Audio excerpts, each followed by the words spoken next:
Hello everyone, welcome to SS Odia tutorial. आज आम नाटकर संज्ञा और स्वरूपर जहाँ सब इम्पोर्टाट क्वेश्चन रही से समस्त आज आम यह वीडियो रे आलोचना करिबा।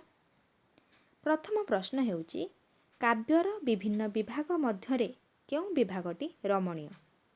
नाटक, चंपू, उपन्यास, कविता। सठिक उत्तर हेउची नाटक।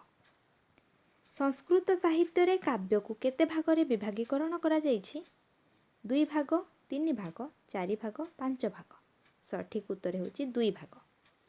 नाटक शब्द केउ धातुरु उत्पन्न होइछि? नथ, नट, नाट, नृत। सठिक उत्तर हेउछि नट धातुरु। नट धातुर आभिधानिक अर्थ कौन? गल्प, कथा, संगीत, नृत्य। सठिक उत्तर हेउछि नृत्य। पंचम वेद भाव क्या ग्रहण करा जाइछि? नाटक, गल्प, उपन्यास, समालोचना। पंचम वेद भाव नाटक को ग्रहण करा जाइछि। नाटक केउ प्रकारर कला? नृत्य कला, संगीत कला, अभिनय कला, मिश्र कला। यह होछि मिश्र कला। दृश्यं तत्राभिनयम बोली किए कहिछंती? आनंदवर्धन, अभिनवगुप्त, विश्वनाथ कविराज, भरतमुनि। सठिक उत्तर हेउछि विश्वनाथ कविराज। लोक वृत्तानुकरणम नाटकम एही उक्तिटी कहार? आनंदवर्धन, कुंतक, भरतमुनि, क्षेमेन्द्र। सठिक उत्तर हेउछि भरतमुनि। मानवर सुख दुखरु उत्पत्ति लाभ करिथिबा व्यवस्थार अनुभूति ही नाटक। एहा किए कहिछंती? मम्मट, रुद्रट, आचार्य सागर नंदी, आचार्य दंडी। सठिक उत्तर होछि Acharya Sagar Nandi. Drama is a copy of life. एहा किए कहिछंती? Cicero, Aristotle, Nicoll, Boulton. एहा सिसेरो कहिछंती। Drama is an art of imitation बोली किए कहिछंती? Aristotle, Elizabeth Drew, Boulton, Nicoll. सठिक उत्तर होछि Aristotle. Drama is the creation and representation of life in terms of theatre. यह किए कहिछंती? Cicero, Goethe, Plato, Elizabeth Drew. सठिक उत्तर होछि एलिजाबेथ ड्यू। भरतमुनि द्वारा रचित नाट्य तत्व ग्रंथटी कौन? नाट्यशास्त्र, नाट्यतत्व, साहित्य दर्पण, नाट्यकला। सठिक उत्तर होछि नाट्यशास्त्र। नाट्यशास्त्र अनुजाई नाटक बा रूपक केते प्रकार? 4 प्रकार, 10 प्रकार, 12 प्रकार, 20 प्रकार। सठिक उत्तर होछि 10 प्रकार। भाव दृष्टि नाटक केते भागरे विभक्त? 2 भाग, 3 भाग, 4 भाग, 5 भाग। सठिक उत्तर होछि 2 भाग।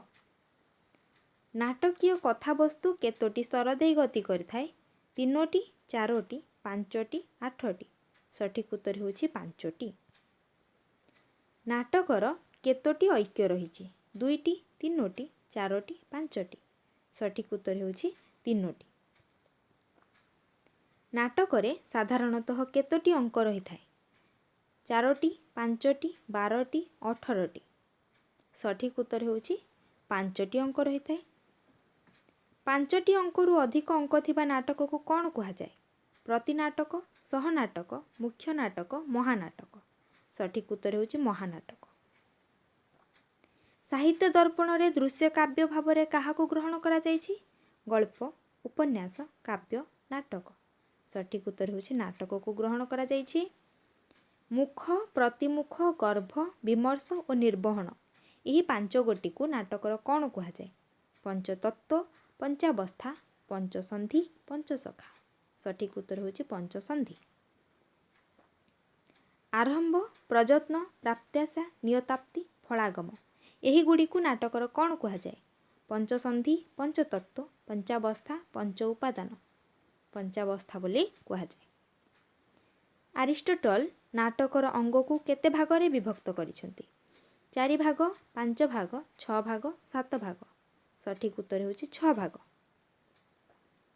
अरिस्टोटल द्वारा रचित नाट्य तत्व ग्रंथर नाम कौन?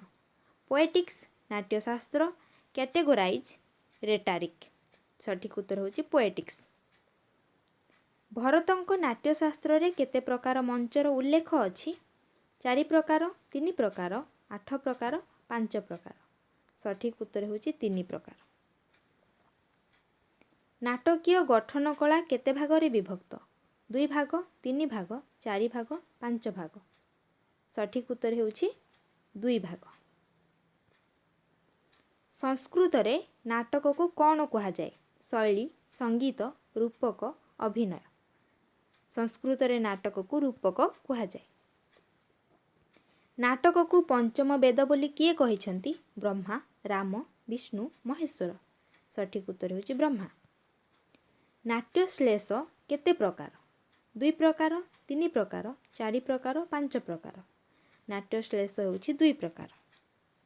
आजिर शेष प्रश्न, नाटकर संलाप को केते भागरे विभक्त करा जायछि? 3 भाग 4 भाग 5 भाग 6 भाग। सठिक उत्तर होची 5 भागरे विभक्त करा जायछि। ए थिला नाटकर संज्ञा और स्वरूपर जहाँ सब इम्पोर्टाट क्वेश्चन से समस्त आज आम आलोचना कले। जदि आपण मानक भिडियोटी भल लगी थाए ताहले लाइक करंतु, फ्रेंड मानक सह शेयर करंतु एवं आम चैनल टी को सब्सक्राइब करंतु जहाँ फल कि प्रत्येक भिडियोर नोटिफिकेशन आपण माने यथाशीघ्र पाई परिबे। Thank you.